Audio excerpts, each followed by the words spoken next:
Everyone welcome to our channel final study চ্যানেলের আর একটা নতুন ক্লাসে সবাইকে ওয়েলকাম জানাই। আজকে তোমাদের বাংলা ক্লাস আমি নেব, ঠিক আছে। তোমাদের সামনে তোমাদের প্রাইমারি টেট এক্সাম আছে ডিসেম্বর মাসে। তাছাড়া তোমাদের পঞ্চায়েতের কিন্তু তোমাদের কিন্তু এখন রেজিস্ট্রেশন চলছে। পঞ্চায়েতের কিন্তু পরীক্ষা হওয়ার কিন্তু প্রবল সম্ভাবনা আছে খুব তাড়াতাড়ি, ঠিক আছে, ভোটের পরে। তো আশা করে বুঝতে পারছো, তো পঞ্চায়েতে যে সমস্ত পোস্টগুলো আছে সেখানে কিন্তু তোমাদের বাংলা কিন্তু 25 মার্ক কিন্তু থাকে, একটা হিউজ একটা মার্ক কিন্তু ক্যারি করে এই বাংলা থেকে।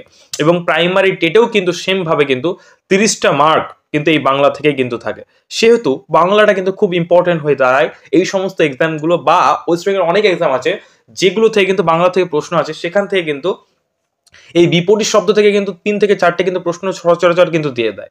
তো এই টপিকটা খুব ইম্পর্টেন্ট, বিভিন্ন অপোজিট তোমার বিপরীত শব্দ। তো আজকে আমরা ক্লাস করব বিপরীত শব্দ নিয়ে। আশা করি সবাই ছোটতে অনেক বিপরীত শব্দ পড়েছো, যেমন হচ্ছে ভালোর বিপরীত কি, মন্দ, ঠিক আছে, মিষ্টির বিপরীত কি, এরকম আমরা করি না যে একটা শব্দের তার অপোজিট মিনিং, ঠিক আছে, এরকম ভাবে করি। মানে যেমন সুন্দর থেকে আমরা কি বলি, কুৎসিত, এইভাবে আমরা করে থাকি। তো এইরকম কিন্তু বিপরীত শব্দ হয়। তো বিভিন্ন শব্দ কিন্তু আমাদের এক্সামে আসে যে এই শব্দটির বিপরীত শব্দ নিচের কোনটি, 4টে অপশন দিয়ে দেয়, দিয়ে আমাদেরকে সঠিক উত্তরটা চুজ করতে হয়। তো আমরা তোমাদের এই সিরিজটা শুরু করছি আমাদের সম্পূর্ণ ফ্রিতে কিন্তু প্রাইমারি টেটের এবং তোমাদের পঞ্চায়েতের প্রিপারেশন আমরা করাচ্ছি। প্রত্যেকটা সাবজেক্টের কিন্তু আমরা ক্লাস কিন্তু নিয়ে আসার চেষ্টা করব। তো অবশ্যই চ্যানেলটা নতুন হলে অবশ্যই চ্যানেলটা সাবস্ক্রাইব করে নিও, আর তোমাদের কি ধরনের ভিডিও তোমাদের চাই অবশ্যই কমেন্টে জানিও। তো তোমাদের উপর ডিপেন্ড করছে এই সিরিজটা আমরা কত দূর মানে কন্টিনিউ করতে পারো। তাদের কিন্তু তোমাদের যদি রেসপন্স ভালো থাকে অবশ্যই কিন্তু আমরা অনেক অনেক নতুন নতুন ভিডিও কিন্তু তোমাদের ফ্রি অফ কস্ট কিন্তু ইউটিউবে করো। আর তোমাদের যদি রেসপন্স যদি কম থাকে তাহলে কি বলবো, আমাদের পক্ষে তো পসিবল হয় না, তাই না? তোমাদের উপরই সবকিছু ডিপেন্ড করছে। তো অবশ্যই ভিডিওগুলো একটু শেয়ার করবে, ঠিক আছে। তো চলো শুরু করছি আজকের ক্লাস, ঠিক আছে। আশা করি একটু যদি ক্লাসটা মন দিয়ে দেখো, খুব সহজভাবে কিন্তু আমি বোঝানো তোমাদের চেষ্টা করবো যেন তোমরা খুব সহজেই যেন বুঝতে পারো, ঠিক আছে। প্রথমে দেখো যে শব্দটা আছে অচল। অচল মানে কি, যে তোমার মানে কাজ করতে পারে না, ঠিক আছে। অচল মানে কি, যে চলতে পারে না, মানে চলতে পারে না, ঠিক আছে। আমরা কি জানি, এক জায়গা থেকে ধরো এখান থেকে এখানে যেতে পারে না, যে তাকেই সাধারণত আমরা বলি না যে অচল ব্যক্তি বা অচল ছেলে বা অচল মেয়ে। তো এটার বিপরীত কি, এটার বিপরীত হচ্ছে সচল, যে কিন্তু চলাফেরা করতেই পারে। এটা খুবই সহজ, আশা করি সবাই বুঝতে পারলে। অচল মানে কি, মানে যে চলাফেরা করতে পারে না তাকে আমরা বলি অচল, এবং যে চলাফেরা করতে পারে, ঠিক আছে, সে হচ্ছে সচল। এখানে অ লাগিয়ে দেওয়া আছে, এই যে চল, এটার আগে অ লাগিয়ে এখানে কিন্তু বিপরীত করা হয়েছে, এবং এটার আগে কিন্তু স লাগিয়ে কিন্তু এখানে তোমার কি করা হয়েছে না, এখানে কিন্তু তোমার বিপরীত কিন্তু করা হয়েছে, ঠিক আছে। যেমন আমরা শুদ্ধি যদি ধরি, তাহলে শুদ্ধির বিপরীত কি, অশুদ্ধি, মানে সামনে আমরা অ লাগিয়ে কিন্তু সেটার বিপরীত করতে পারি। এরকম অনেক শব্দ আছে যেই শব্দগুলির সামনে আমি যদি তোমার কি বলে, এগুলোকে উপসর্গ বলে, তাই না? ইংলিশে কি বলে, ইংলিশে বলে প্রেফিক্স এবং বাংলাতে বলে উপসর্গ। এই উপসর্গ লাগিয়ে কিন্তু আমরা সেই শব্দগুলিকে কিন্তু বিপরীত শব্দে কিন্তু ট্রান্সফার কিন্তু করতে পারি, ঠিক আছে। আশা করি বুঝতে পারলে। যখন আমরা উপসর্গ এবং অনুসর্গ ক্লাস করবো তখন সেই ক্লাসে কিন্তু আমরা এগুলো বিস্তারিতভাবে আলোচনা করবো, ঠিক আছে। নেক্সট যে শব্দটা আছে দেখতে পাচ্ছ আশা করি, অনুগ্রহ। অনুগ্রহ এর বিপরীত কি, নিগ্রহ। অনুগ্রহ মানে কি বলে না, অনুগ্রহ করে শুনবেন, বলে থাকি তো, তাই না? তাহলে অনুগ্রহ মানে কি, একটা নির্দিষ্ট ভাবে কিন্তু অনুগ্রহ করা, ঠিক আছে, অনুগ্রহ করে শুনবেন। সেটার বিপরীত হচ্ছে নিগ্রহ। এই দন্ত নয় হস্যই, এই দন্ত নয় হস্যই লাগিয়েও কিন্তু আমরা সেটার কিন্তু বিপরীত করতে পারি। তাহলে অনুগ্রহ শব্দটির বিপরীত কি হয়ে গেল না, নিগ্রহ হয়ে যাবে সঠিক উত্তর, ঠিক আছে। নেক্সট যে অর্ডটা আমাদের রয়েছে অনুরাগ। অনুরাগ আশা করি সবাই শুনেছে এবং মেয়েরা খুব ভালো শুনবে। অনুরাগ বলে একটা সিরিয়াল হয়, ঠিক আছে, আশা করি অনেকেই দেখো। আমি দেখি না, আমি মা বা দিদির কাছে শুনেছি, ঠিক আছে, বা ইউটিউবে মাঝে মাঝে শর্টফট দেখি তখন। তো অনুরাগ বলে একটা সিরিয়াল হয়, আশা করি সবাই এই অর্ডটা পরিচিত, ঠিক আছে। তো অনুরাগ, এই অনুরাগ শব্দটির মানে কি বলতো, অনুরাগ শব্দটির মানে হচ্ছে তোমার কি, প্রীতি, ঠিক আছে। আমরা প্রীতি বলতে পারি, তাছাড়া আমরা কি বলতে পারি, স্নেহ বলতে পারি, ঠিক আছে, স্নেহ, প্রীতি বলতে পারি, স্নেহ বলতে পারি। তারপর আমরা বলতে পারি আসক্তি, ঠিক আছে, আসক্তি, ঠিক আছে। তারপর আমরা বলতে পারি তোমার ভালোবাসা বলতে পারি, ঠিক আছে। অনেক কিন্তু তোমার সমার্থ কিন্তু রয়েছে, ঠিক আছে। তাহলে অনুরাগ মানে কি, প্রীতি হতে হবে, স্নেহ হবে, আসক্তি হবে, ঠিক আছে। তাছাড়া তোমার ভালোবাসা, এগুলো হচ্ছে অনুরাগ। আর অনুরাগের বিপরীত কি, অনুরাগের বিপরীত হচ্ছে বিরাগ, মানে ভালোবাসা নেই এমন, অপ্রীতিকর, ঠিক আছে, স্নেহ নেই এমন বা স্নেহহীন, আসক্তিহীন, ঠিক আছে। এইগুলো হয়ে যাবে তার বিপরীত। তাহলে অনুরাগের বিপরীত কি হয়ে গেল, অনুরাগের বিপরীত হয়ে গেল বিরাগ। আশা করি বুঝতে পারলে। এগুলো কিন্তু একটু মনে রাখতে হবে, ঠিক আছে। পরীক্ষায় কখন কোনটা দেয় অপশন সেটা কিন্তু একটু মানে একটু ক্রিটিক্যাল ব্যাপার, এগুলো কিন্তু একটু মনে রাখতে হবে। আর বারবার বলছি তোমাদের এগুলো কিন্তু একটু লিখে নিও, খাতা লিখে নিবে, দেখবে পড়তে কিন্তু তোমাদের সুবিধা হবে এবং তোমাদের মনেও থাকে, তারপর নিজের লেখা পড়তে ভালো লাগে এবং কিন্তু সেগুলো কিন্তু মনেও থেকে যায়, ঠিক আছে। নেক্সট যে অডটা আছে দেখো, অপরাধী।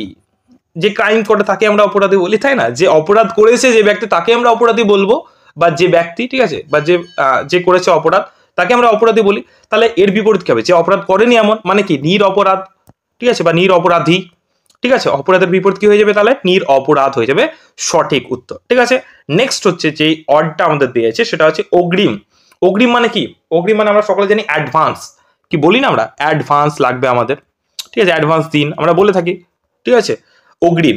আর বকেয়া মানে কি? বকেয়া মানে হচ্ছে বাকি, বকেয়া মানে কি? বাকি, ঠিক আছে, বা ডিউ। ডিউ, অনেকে বলবে ইংলিশে করাচ্ছেন কেন বাংলা ক্লাস।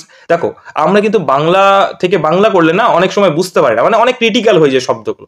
সেখান থেকে যদি আমরা সচরাচর ব্যবহার করি যে ইংলিশগুলো, সেগুলো যদি বলি তাহলে দেখবে একদম ফট করে কিন্তু আমাদের মাইন্ডে কিন্তু ক্যাচ করবো। ওর জন্য আমি একটু ইংলিশে বললাম যে অগ্রিম মানে কি? অ্যাডভান্স বলি না আমরা, অ্যাডভান্স পেমেন্ট করতে হবে। তার বলে না যে তোমার এই টাকাটা ডিউ আছে, সেই ডিউটা তোমাদের ক্লিয়ার করতে হবে, মানে সেটা হচ্ছে বাকি, বকেয়া টাকা, যেটা কিন্তু বাকি পড়ে থাকা টাকা, সেটাকে আমরা বলি বকেয়া টাকা। আশা করি বুঝতে পারলে। অগ্রিম, অগ্রিমের বিপরীত তাহলে কি হয়ে গেল? বকেয়া, বা বকেয়ার বিপরীত কি হয়ে গেল? অগ্রিম। মানে আমরা এখান থেকে এখানেও যেতে পারি, আবার এখান থেকে কিন্তু এখানেও আসতে পারি, মানে দিতেই পারে। বকেয়ার বিপরীত কি পরীক্ষায়, অগ্রিমের বিপরীত না দিয়ে পরীক্ষায় দিল বকেয়ার বিপরীত কি, তাহলে কি হবে বুঝতে পারছো আশা করি, ঠিক আছে। নেক্সট যে অডটা আমাদেরকে দিয়েছে সেটা হচ্ছে অক্ষম। অক্ষম মানে কে? যে কাজ করতে পারে না, ঠিক আছে, যে অচল, যেটা বুঝলাম যে চলাফেরা করতে পারে না। আর এখানে অক্ষম মানে হচ্ছে যে কাজ করতে পারে না, মানে অকর্মক যেটাকে আমরা বলি, বল না, অকর্মার ঢিকে আমরা বলি না, ঠিক আছে। এখানে হচ্ছে অক্ষম মানে যে কাজ করতে পারে না। আর এর বিপরীত কি হবে? সক্ষম।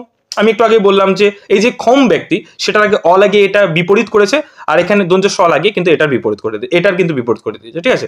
আমরা কিন্তু দন্ত স এই তোমার উপসর্গটা ব্যবহার করে কিন্তু অনেক শব্দের কিন্তু বিপরীত করতে পারে। আশা করি বোঝাতে পারলাম, ঠিক আছে। নেক্সট চলে আসো আমরা অনন্ত। এই অনন্ত মানে কি বলতো? অনন্ত মানে হচ্ছে তোমার অসীম, ঠিক আছে, অসীম, ইনফিনিটিভ যেটা আমরা বোঝাই, অসীম, ঠিক আছে, অসীম বোঝাই, মানে তোমার সীমাহীন এমন, বা তোমার যার শেষ নেই। অনন্ত মানে হচ্ছে যার শেষ নেই, ঠিক আছে। বলো না আমরা অনন্ত কাল ধরে থাকবে, এই সমস্ত অর্ডগুলো আমরা ব্যবহার করি। অসীম হবে এর সমর্থক শব্দ, অশেষ হবে। তাছাড়া তোমার হবে অক্ষয়, ঠিক আছে, অক্ষয়, যার কিন্তু শেষ নেই তাকে আমরা কিন্তু অক্ষয় বলি। তারপরে তোমার হচ্ছে চিরস্থায়ী, ঠিক আছে, পার্মানেন্ট যেটা আমরা বোঝাই, চিরস্থায়ী, ঠিক আছে, চিরস্থায়ী, এগুলো কিন্তু এর সমার্থক। তাহলে আমরা বুঝতে পারলাম অক্ষম, অনন্ত মানে কি? অনন্ত মানে হচ্ছে অসীম, তারপর হচ্ছে অশেষ, অক্ষয়, চিরস্থায়ী। আর এর বিপরীত কি? এর বিপরীত হচ্ছে শান্ত। এই শান্ত মানে ওই শান্ত না, ওই শান্ত বানান হচ্ছে তালবস্য আকার দন্ত নয়, ঠিক আছে। শান্ত, শান্তশিষ্ট ছেলে বলি না, শান্ত ছেলে, শান্ত বে, ওই শান্ত না। এই শান্ত মানে কি বলতো? এই শান্ত মানে হচ্ছে তোমার লিমিটেড। এটা থেকে আমরা কি বললাম? অসীম, ওটাকে আমরা বলবো সসীম, মানে যেখানে একটা সীমাবদ্ধ বোঝায়, চিরস্থায়ী না, একটা নির্দিষ্ট লিমিটেড বোঝায়, ঠিক আছে। সসীম, সীমাবদ্ধ, লিমিটেড, এরকম কিন্তু মানে বোঝায়, সেটা হচ্ছে তোমার শান্ত, ঠিক আছে। এই বানানটা কিন্তু একটু আলাদা, দন্তের স এখানে হয়, আর ওটা হচ্ছে তালবস্যা কিন্তু এখানে হয়, এটা কিন্তু গুলিয়ে ফেললে চলবে না। আশা করি বুঝতে পারলে, ঠিক আছে। নেক্সট যে অডটা আছে আমাদের অনুকূল। অনুকূল মানে কি? অনুকূল আমরা বুঝতে পারছি, আমরা যখন ম্যাথ করি যে স্রোতের অনুকূলে, স্রোতের প্রতিকূলে আমরা ম্যাথ করিনি, তাহলে স্রোতের যখন অনুকূলে, যখন একটা নৌকা যখন আমরা চালাবো, স্রোতের অনুকূলে যখন একটা নৌকা আমরা চালাবো, ঠিক আছে, স্রোতের অনুকূলে, তখন কি হবে না, সেই নৌকাটা কিন্তু খুব ভালোভাবে চলবে, ঠিক আছে। ধরো এদিকে ধরো স্রোত আছে, এদিকে কিন্তু নৌকাটা চলছে, তাহলে কি হবে? এই নৌকাটা কিন্তু খুব ভালোভাবে কিন্তু চলবে, ঠিক আছে। কারণ কি? স্রোতটা এদিকে আছে এবং নৌকাটা কিন্তু এদিকে চলছে, এবং যখন এই নৌকাটা যখন যখন স্রোত এইদিকে থাকবে কিন্তু নৌকাটা যখন এইদিকে যাওয়ার চেষ্টা করবে, তখন কি হবে? সেটা হয়ে গেলে প্রতিকূল অবস্থা, ঠিক আছে। প্রতিকূল অবস্থা মানে কমফর্ট জোনের বাইরে। কমফোর্ট মানে কি? প্রতিকূল, ঠিক আছে। কমফোর্ট যেটা আমাদের মনোমুগ্ধকর যে পরিবেশ, যেটা বলে না আমরা যে কিছু বড় কিছু করতে হলে, জীবনে বড় কিছু করতে হলে আমাদেরকে কমফোর্ট জোনের বাইরে বেরোতে হবে, তাছাড়া কিন্তু আমরা জীবনের সাকসেস কিন্তু অ্যাচিভ করতে পারবো না। আমরা বলি তো অনেক সময়, তাই না? তাহলে এটা হচ্ছে যখন আমরা স্রোতের অনুকূলে যাব সেটা হচ্ছে অনুকূল, আর যখন তার বিপরীত দিকে যাব সেটা হচ্ছে প্রতিকূল, ঠিক আছে। আশা করি বুঝতে পারলে। অনুকূল এর বিপরীত কি হবে তাহলে? প্রতিকূল, ঠিক আছে। নেক্সট হচ্ছে যে শব্দটা তোমাদের রয়েছে সেটা হচ্ছে তোমার অনুরক্ত, ঠিক আছে। কি হচ্ছে না? অনুরক্ত। অনুরক্ত মানে কি? এই একই ব্যাপার। অনুরক্ত মানে তোমার হচ্ছে আসক্তি, ঠিক আছে। অনুরক্ত মানে কি? আসক্তি, আসক্তি, ঠিক আছে, যেটা আমরা বলি অ্যাফেকশন, অ্যাফেকশন, ঠিক আছে, আসক্তি জন্মানো কারো প্রতি। আর দেখো কারো প্রতি আসক্তি জন্মেছে মানে তার প্রতি ভালো লাগা জন্মেছে, তাহলে এর বিপরীত কি হবে? অনুরক্তের বিপরীত কি হবে? বিরক্ত। তার প্রতি তুমি ডিস্টার্ব ফিল হও, ঠিক আছে, তার প্রতি কোনো তোমার আসক্তি নেই, ঠিক আছে। তার বিপরীত কি হবে? তাহলে অনুরক্তের বিপরীত কি হবে? বিরক্ত। ঠিক আছে, নেক্সট যে অর্ডটা আছে সেটা হচ্ছে অন্তর্দৃষ্টি। অন্তর্দৃষ্টি মানে কি? আমাদের যে বলি না আমরা, আমাদের অন্তর্দৃষ্টি মানে আমাদের ভিতরকার যে দৃষ্টি, আমাদের চোখের দৃষ্টি না, অন্তর্দৃষ্টি মানে কোনো কিছুকে ভাবনা চিন্তা করার যে ক্ষমতাটা, মানে ভিশন পাওয়ার যেটাকে আমরা বলি, যে অদূর ভবিষ্যতে কি হতে পারে সেই জিনিসটা যেটা আমরা ভাবনা চিন্তা করি, সেটা হচ্ছে আমাদের অন্তর্দৃষ্টি। অন্তর্দৃষ্টি মানে কি? ভিশন পাওয়ার। ঠিক আছে, ভিশন পাওয়ার আমরা বলে থাকি যে দূরদৃষ্টি মানে দূরদৃষ্টি না, তোমার অদূর ভবিষ্যতে কি হতে পারে সেই জিনিসটা হচ্ছে আমাদের অন্তর্দৃষ্টি। ঠিক আছে, এবং অন্তর্দৃষ্টির বিপরীত হবে বহির্দৃষ্টি। ঠিক আছে, বহির্দৃষ্টি। এটা বহির্দৃষ্টি মানে আমরা যেটা সচক্ষে যেটা দেখি, এদিক ওদিক সমস্ত কিছু দেখি, সেটা হচ্ছে বহির্দৃষ্টি। আর অন্তর্দৃষ্টি মানে হচ্ছে আমাদের নিজস্ব ভিতরে যে ভিশন পাওয়ার যেটা রয়েছে অন্তর্দৃষ্টি, সেটা হয়ে গেল সঠিক উত্তর। ঠিক আছে, আশা করি বুঝতে পারলে। এটা হচ্ছে অধোগমন। অধোগমন মানে কি? ঊর্ধ্ব মানে কি? ওপরে, এটা দেখো তাহলে বুঝতে পারে। ঊর্ধ্ব মানে, আর অধ মানে কি? অধ মানে নিচে। অধ মানে বলে না অর্ধগমন হওয়া, মানে কি? নিচে আসা, মানে পতন হওয়া। আর ঊর্ধ্বগমন মানে কি? যে উপরের দিকে উঠছে এমন। ঠিক আছে, ঊর্ধ্বগমন মানে উপরের দিকে উঠে যাওয়া, আর অধোগমন হওয়া মানে নিচের দিকে নেমে আসা। আশা করি বুঝতে পারলে। ঠিক আছে, অধোগমন মানে কি? নিচের দিকে নেমে আসা। কারো অধোগমন হচ্ছে মানে কি? তার মানে কি? সে যে জায়গায় ছিল সেই জায়গা থেকে কিন্তু আস্তে আস্তে নিচের দিকে যাচ্ছে, মানে তার পতন ঘটছে। আর ঊর্ধ্বগমন মানে কি? যে জায়গায় ছিল সেখান থেকে তার উন্নতি লাভ হচ্ছে, সে আস্তে আস্তে কিন্তু উপরের দিকে কিন্তু উঠে যাচ্ছে। ঠিক আছে, নেক্সট যে অডটা তোমাদের রয়েছে সেটা হচ্ছে অবাচি। অবাচি, হয়তো এই অডটা অনেকের কাছে কিন্তু অপরিচিত। ঠিক আছে, তো অবাচি মানে কি? অবাচি মানে হচ্ছে তোমার দক্ষিণ দিক। ঠিক আছে, দক্ষিণ দিক। একটু খাতায় নোট ডাউন করবে তাহলে সুবিধা হবে তোমাদের। ঠিক আছে, সাউথ। সাউথ, ঠিক আছে, সাউথ। অবাচি মানে হচ্ছে দক্ষিণ দিক। আর উদিচি, উদিচি মানে তার বিপরীত, সেটা মানে তোমার হচ্ছে নর্থ। ঠিক আছে, নর্থ মানে এটা হচ্ছে তোমার উত্তর দিক। ঠিক আছে, উত্তর দিক। একটু মনে রেখে দেবে যে উদিচি মানে হচ্ছে উত্তর দিক। ঠিক আছে, আর হচ্ছে তোমার অবাচি মানে হচ্ছে তোমার দক্ষিণ দিক। ঠিক আছে, আশা করি বোঝাতে পারলাম। নেক্সট দেখো যে অডটা রয়েছে অকর্মক। অকর্মক মানে কি? যে কর্ম করতে পারে না বা যে কর্ম করে না। ঠিক আছে, কাজ করে না, কর্ম করে না, সেই রকম কোন একজন ব্যক্তিকে আমরা বলি না অকর্মক। আমি বললাম না অকর্মার ডিগ্রি বলে অনেকে, মা বাবা বলে না যে অকর্মার ডিগ্রি তুই একেবারেই রে, তুই কোনো কাজ মাজ করিস না, শুধু আজকে মোবাইল টিভি রাত দিন বাড়িতে, আমরা অনেকেই আমাদেরকে শুনতে হয়, তাই না, অনেক সময়। তাহলে কি? অকর্ম মানে যে কাজ করে না এমন। আর সকর্মক মানে কি? যে কাজ করে, সকর্ম যে কাজ করে। ঠিক আছে, সকর্মক আমরা পড়েছি ভার্বে বাংলাতে, ক্রিয়াতে, সকর্মক ক্রিয়া, অকর্মক ক্রিয়া, সেখান থেকেও কিন্তু আমরা মনে রাখতে পারি। আশা করি বুঝতে পারলে। খুব সহজ, তাই না ব্যাপারগুলো? আমরা যদি একটু মানে ভাবনা চিন্তা করে দেখি, আমাদের বাস্তবের সাথে, আমাদের বাস্তবিক জীবনের সাথে যদি একটু রিলেট করে পড়ি, তাহলে দেখবে খুব সহজেই কিন্তু আমরা সেগুলো কিন্তু মনে রাখতে পারবো। আমাদের কিন্তু মুখস্থ করা বা মেমোরাইজিং করা বা রোট লার্নিং, ঠিক আছে, সেগুলো কিন্তু আমাদের কোনো কিন্তু লাগে না। আর মুখস্থ বিদ্যা কিন্তু বেশি দিন থাকে না, আমরা সকলে জানি। কিন্তু আমরা যদি সেই ব্যাপারগুলোকে রিলেট করে পড়ার চেষ্টা করি, তাহলে কেউ সেগুলো কিন্তু আমাদের বোধগম্য বা আমাদের কিন্তু মনে থাকে অনেকদিন বেশি। ঠিক আছে, তো চলো নেক্সট যে তোমাদের ওয়ার্ডটা রয়েছে অক্ষাংশ। অক্ষাংশ মানে কি? ল্যাটিটিউড, তাই না? ল্যাটিটিউড এটা কিন্তু একটা জিওগ্রাফির মোস্ট ইম্পর্টেন্ট টার্ম। যারা জিওগ্রাফির স্টুডেন্ট রয়েছে তারা তো মানে আরামসে বুঝতে পারছে অক্ষাংশ মানে কি। অক্ষাংশ মানে কি বলতো?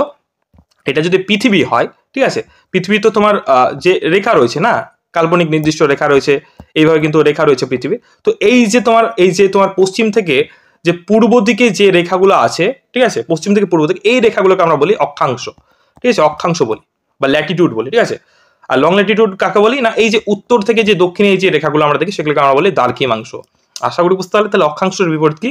দ্রাঘিমাংশ। ঠিক আছে, নেক্সট হচ্ছে অখ্যাতি। অখ্যাতি মানে কি? যে পরিচিত নয়, সুপরিচিত নয়, যে ফেমাস নয়, যে ভাইরাল নয়। ঠিক আছে, তোমাদের ভাষায় একদম ভাইরাল নয়। ঠিক আছে, এখন মানুষ যে ভাইরাল সেই তো পরিচিত, সেই তো ফেমাস, আমরা তাই ভাবি। কিন্তু সেটা কি তাই যে ভাইরাল সেই কি ফেমাস, সেই কি বিখ্যাত, তাকেই আমি মানে আইডল ভেবে নেব? কখনোই না। ঠিক আছে, ভাইরাল ভালো কাজেও হতে পারে, খারাপ কাজেও হতে পারে। ঠিক আছে, কিন্তু অখ্যাতি মানে কি? যে খ্যাতি নয়। ঠিক আছে, যে ফেমাস নয়, সেটা হচ্ছে অখ্যাতি। আর যে সুখ্যাতি মানে কি?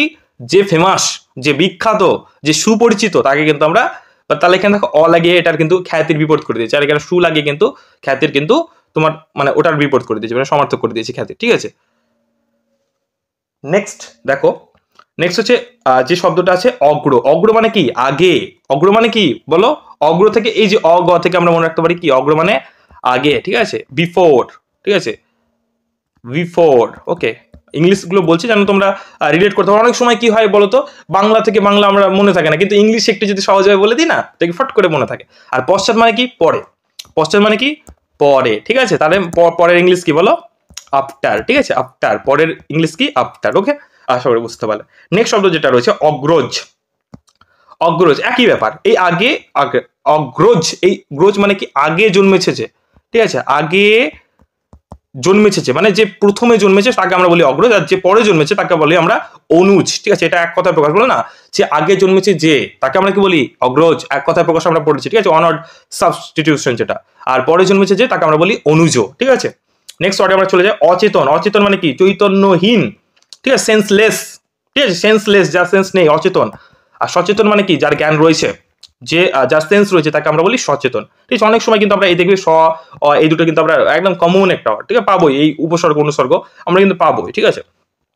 নেক্সট হচ্ছে অজ্ঞ। অজ্ঞ মানে কি যার জ্ঞান আছে, ঠিক আছে, যার জ্ঞান আছে সেটা হচ্ছে অজ্ঞ, আর তার বিপরীত হচ্ছে প্রাজ্ঞ, ঠিক আছে। এটা বোঝানোর কিছু নেই, আশা করি বুঝতে পারছো। নেক্সট হচ্ছে অজ্ঞান। এই যে অচেতন সচেতন একই সেম জিনিস, ঠিক আছে। অজ্ঞান মানে কি যার জ্ঞান নেই সে হচ্ছে অজ্ঞান, আর সজ্ঞান মানে কি যার জ্ঞান আছে সে হচ্ছে সজ্ঞান, ঠিক আছে, আশা করি বুঝতে পারলে। অতিকায় মানে কি বলতো, অতিকায় মানে কি বলো, খুব বড়, বিশাল বড়, অতিকায় হাতি, ঠিক আছে, অনেক বড়, আমরা হাতি দেখি না এত বড়, ঠিক আছে, সেটা হচ্ছে অতিকায়। আর ক্ষুদ্রাকায় মানে কি, ক্ষুদ্রকায় মানে কি খুব ছোট, মানে খুব ছোট, সেটা বোঝাতে আমরা ক্ষুদ্রাকায় মানে ক্ষুদ্রকায় এই শব্দটা কিন্তু ইউজ করে থাকি, আশা করি বুঝতে পারলে। অতিবৃষ্টি মানে কি অতিরিক্ত বৃষ্টি। অতিরিক্ত বৃষ্টি কোথায় হয় কমেন্টে জানাও। ভারতবর্ষের কোন স্থানটাকে বা কোন জায়গাটাকে আমরা বলি সব থেকে কিন্তু বেশি বৃষ্টিপাত হয়, অবশ্যই কমেন্টে জানাও। আমি কিন্তু জিওগ্রাফি ক্লাসে অনেকবার পড়িয়েছি, সব থেকে বেশি বৃষ্টিপাত হয় কোথায় ভারতবর্ষে, অবশ্যই কমেন্টে জানাও। অতিবৃষ্টি। অনাবৃষ্টি মানে কি, অনাবৃষ্টি মানে যে বলে না যে কোনো কোনো বছর আমাদের যে তোমার ভারতবর্ষে যে মৌসুমী জলবায়ু, মৌসুমী জলবায়ু যখন আমাদের ভারতবর্ষে যখন প্রবেশ করে তখন কি হয়, প্রচুর বৃষ্টিপাত ঘটায়। আর যেই বছর মৌসুমী জলবায়ু প্রবেশ করে না তখন কি হয়, অনাবৃষ্টি হয়, ফলে কিন্তু কিসের সৃষ্টি হয়, খরা, ঠিক আছে, খরা, ঠিক আছে, বুঝতে পারলে আশা করি। তাহলে অতিবৃষ্টি মানে কি অতিরিক্ত বৃষ্টি, আর অনা মানে কি মানে বৃষ্টিহীন, আশা করি বুঝতে পারলে। তো এই কটা ওয়ার্ড আজকে আমরা করালাম, ঠিক আছে। বেশি করলে কিন্তু মাথার উপর দিয়ে চলে যাবে, তো এইগুলো ভালো করে প্র্যাকটিস করো, ঠিক আছে। তো ভালো করে প্র্যাকটিস করো। পরের ক্লাসে কিন্তু আমরা অবশ্যই বাকি যে শব্দগুলো আছে সেগুলো নিয়ে আলোচনা করবো। খুব আস্তে সুস্তে আমরা ক্লাসগুলো করবো, যেন তোমাদের যেন মনে থাকে, ঠিক আছে। খুব তাড়াতাড়ি আমরা ক্লাসগুলো করবো না, আস্তে আস্তে করবো। আর অবশ্যই ক্লাস কেমন লাগছে আর তোমাদের এই ক্লাসটাকে কন্টিনিউ করবো, যদি থাকে তাহলে ইয়েস স্যার ক্লাস কন্টিনিউ করুন, এটা কিন্তু লিখতে পারো তোমরা, তাহলে আমি বুঝতে পারি যে না তোমাদের ভালো লাগছে, ঠিক আছে। এবং সেই অনুপাতে কিন্তু আমি সমর্থক শব্দ, বিপরীত শব্দ, এক কথায় প্রকাশ, কারক বিভক্তি, সমাস, বাক্যবাচ্য, ঠিক আছে, যত তোমার গ্রামারের পোর্শনগুলো আছে, প্রাইমারি তোমার টেটের যে তোমার পেডাগোগি সেকশনটা আছে সেই ক্লাসগুলো, বাংলার যে ইম্পর্টেন্ট পার্টগুলো সেগুলো নিয়ে কিন্তু আমরা অবশ্যই কিন্তু ইউটিউবে কিন্তু আলোচনা করবো। তো থ্যাংক ইউ ভিডিওটা শেষ পর্যন্ত দেখার জন্য। আর তোমাদের জন্য একটা ঘোষণা, তোমরা যদি আমাদের ব্যাচ যদি কোর্স যদি নিতে চাও, আমাদের 6 মাসের কোর্সগুলো রয়েছে, ঠিক আছে। প্রাইমারি টেট ব্যাচ খুব অল্প প্রাইসে আমরা করাচ্ছি, প্রাইমারি টেট মাত্র 300 টাকা, ঠিক আছে। আবার পঞ্চায়েতে তোমার রয়েছে মাত্র 300 টাকা। সেই ব্যাচগুলো কিন্তু তোমরা জয়েন করতে পারো। স্ক্রিনে দেওয়া নাম্বারে কিন্তু অবশ্যই কন্ট্যাক্ট করে নিও, যদি কেউ যদি চাও তাহলে অবশ্যই স্ক্রিনে দেওয়া নাম্বারে কল করে তোমরা কিন্তু বিস্তারিত কোর্সের সম্বন্ধে কিন্তু বিস্তারিত জেনে নিতে পারো খুব কম টাকা। এবং আমাদের অনেক কিন্তু আমাদের টিচার, ঠিক আছে, 6-7 জন কিন্তু টিচার তোমাদের সব তোমাদের গাইডেন্স দেবে, সেই গাইডেন্সের মাধ্যমে কিন্তু তোমরা ক্লাসগুলো পাবে। এবং সমস্ত নোটস, ক্লাস, তার সাথে আমাদের যে এক্সট্রা গাইডেন্স সমস্ত কিন্তু তোমাদের ভালোভাবে প্রিপারেশন করাবো। যদি চাও আমাদের সাথে প্রিপারেশন করতে, এরকম ভাবে ক্লাস যদি পেতে চাও, ঠিক আছে, তাহলে অবশ্যই কোর্সগুলো নিতে পারো। আর অবশ্যই একবার নাম্বারে কন্ট্যাক্ট করে অবশ্যই কিন্তু ডেমো ক্লাস দেখে নিতে পারো, ঠিক আছে। থ্যাংক ইউ ভিডিওটা শেষ পর্যন্ত দেখার জন্য। জয় হিন্দ।